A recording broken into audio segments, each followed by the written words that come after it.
Hello guys, good morning! Ako po to si Annalie Rodelas. Welcome back to my YouTube channel. So guys, for today's video, ayan, mag-a-add ako ng bagong employee sa Pag-ibig for payment sa ating contribution namin. So, nag-worry lang ako guys kasi bakit ganun?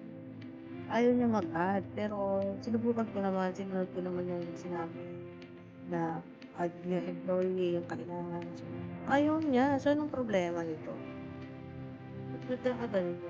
Baka may mali lang ako. Pero tinatry ko pa rin. Ayan lumalabas yung information. Pero tinatry ko pa din na iba naman na nilalagay ko. Kasi dalawa dapat sila. Sila isa nilalagay ko.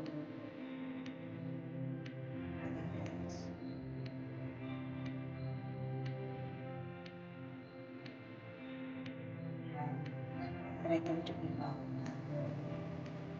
Kasi dalawa silang lahat. Kung ano parang resulta. Ayun pa rin siya. Ayaw niya pa rin mag-add. Anong problema nito? Ayun o, ano bang gagawin ko dyan guys? Help me. So baka kailangan ko na ba pumunta ng pag-ibig center para paturo ko pa. Kasi ayaw niya mag-add. Baka naman sa mga aking mga solid supporters dyan. Baka naman makatulong kayo. Comment nyo lang po dyan sa comment section yung kailangan kong gawin. And proceed ko na to kasi for payment na gugugol na ako sa BRN. Baka guys, alam nyo to, yung mga accounting, relate to sa mga accounting duties. So baka naman, alam niyo kung anong dapat kong gawin. Para hindi na ako pumunta ng pag-ibig. Kasi medyo malayo pa yung pag-ibig. So hindi ko alam kung paano ko gagawin. Pupunta pa ba ako doon o baka kaya ko naman dito? Sinusubukan ko naman.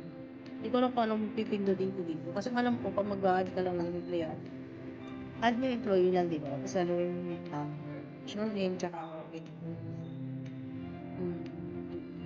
So yun guys, baka naman iba dyan. Pa-comment na lang po kung ano dapat ko. Thank you guys! Salamat po sa panonood. Thank you for watching everybody. Salamat!